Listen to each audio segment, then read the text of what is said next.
Hi, thank you for purchasing the budgeting template. This is a quick tutorial on how to use the template. I know some of you guys had questions on how to use it, and so I wanted to make a visual so it'd be easier. You can watch it and follow along. So, when you first get the template, you have to make a copy. So you're gonna go to File, make a copy, because if you do not, you will not be able to edit the template. This is a master. I have the master because if everybody has access to edit, it's going to override. So you need to make a copy in order to be able to use it. Okay. So now when you starting out, depending on when you get in the budgeting template, you can change the dates here, which is what the month that you're going to be working on. Now, what I recommend doing is fill all of this information out first, what your budget is going to be. So, for example, um, your internet is fixed cost is $70. You're gonna put that there. Water is 80. Electricity is normally 150. These are bills that you know you're gonna pay. They come every single month. They're about the same price every single month. Maybe not your water and electricity, but you know that these bills are coming. If you do, you can change these depending on if you're not a homeowner, if you're renting, you can change the names of these. You can put whatever you want here. I'm gonna put I don't know, rent. Oh, we already have rent. Okay, well, never mind. We'll just keep it back to what it was. So let's say your rent is 2,200, you're gonna put that there, for example. And the reason why you want to have like a master is because you want to fill everything out that pertains to you. So if these categories do not pertain to you, then you want to change them to whatever you're gonna use. Okay. So let's say you spend food, you spend $500 on food per month. Dining out, it's 450. Transportation, or you can change it to gas, whatever you want. Let's say it's 120 per month.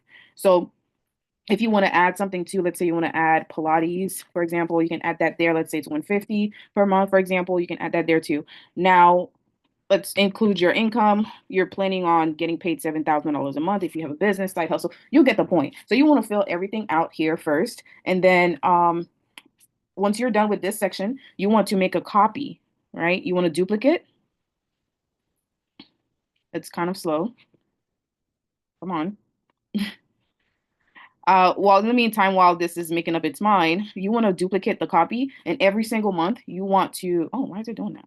And every single month you want to duplicate from this budget, right? You want to duplicate this every single month. So right now, let's say it's February, right? Let's do February 2025.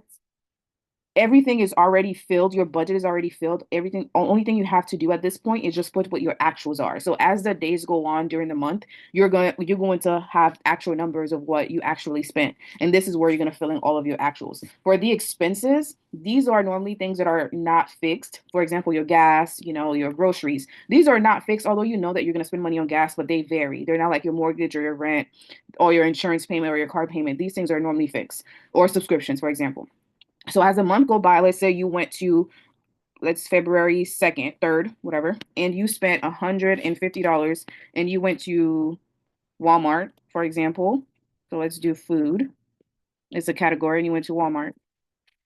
It'll automatically there's a formula. It'll automatically add that 150 here. This is the reason why you don't want to edit the shaded areas because these are formulas already embedded. When you start to add things up, when you start to add things into your transaction list, then it's going to do the math for you automatically. So I normally do mine once a week on Mondays, and I just go over everything from that Saturday through Friday, and I just go over all the transactions and I put them in. So if you let's say you paid internet on the second, you don't have to put that here. This is only for your expense log. If you paid internet on the 2nd of February, you just put a check mark here. That means you know that you paid for your internet. And let's say you got paid that day as well, and it's half of your check, it's 3,500. You're gonna, oops, I made a mistake. It's here.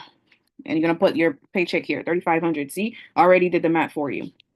So that's pretty much how you're gonna use it. And also I had questions on the rollover section. This is what you have left from the previous month. So right now, let's say we're working on February. We'll change the dates. I'm tripping. Let's change the date to February, right? So let's say whatever amount that you had on December 31st, let's say you had $1,000 left on your checking account on December 31st. I'm sorry, on January 31st, you would put that amount here, which is your actual. So you can have like a perfect cash flow summary. If you are saving for a car, travel, whatever it is, you can put that there. If you have a budget, I want to put aside $200 a month for my car, you can put that there. And as times go by and the money is being deposited into your savings account, you transfer it into your savings account, you would do the actual here. And as you can see, it's taking it out from your actual spending money. because you once you do it here, it takes it out here. Okay. So the next step, if you have your debt tracker as well, you can put it so here. I don't really use that as much, but a lot of people find it useful. So you can add your debt here as well, because I don't only major debt I have is like the student loans, and that's another thing for another day. Okay. So as the time goes by, just make sure you have all of your expenses put in. And then once March comes, you're going to do the same thing. Make a copy of the master budget, and then you're going to rename it for March. So that way you don't have to fill in all of your budget already.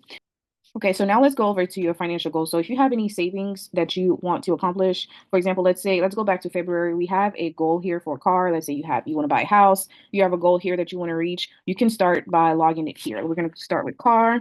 Let's say you want to accomplish that by the end of the year. Well, let's say the summer. Let's do July 1st, 2025. And the goal is, let's say you want to save up $1,500.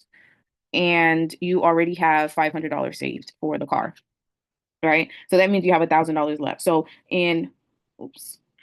So we're gonna log our, every time you make a transfer to your savings account for your car, you're going to add that into your log. So let's say on March 3rd is when you transfer that $200 we saw on the previous page. You're gonna have the category here is gonna be car, and as you can see, it's going to add it up for you automatically. You have to fill this out first, so then you can before you do your log, because that's how you're going to get the categories. Now, let's say you also have a credit card debt that you want to get rid of. It's a Capital One card, and oops, it's credit card, and you want to finish paying this off by the end of this year, and you're starting at $1,000 is what you have your balance is.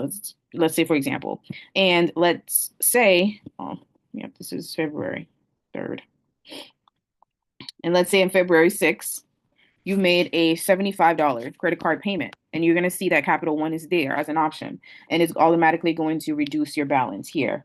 It doesn't take into consideration interest. So unfortunately, I couldn't factor that in the formula because I couldn't figure it out. So that's why it's there. It's not going to be completely 100% because you do have to factor in interest. But for the ballpark, it's going to give you a ballpark for that. And also for the savings, if you do get dividends, I'm sorry, interest for your savings account, it doesn't take into consideration that. But what you can do is I have something here on your income for dividends, or you can change that to interest income, and you can change that into your budget for interest income. So if you do get interest from your high yield savings account, you can add that here as income. Okay, so that's all that we have. Please let me know if you have any questions, and I will put the link to this budgeting template in the description. And thank you guys again for purchasing. Bye.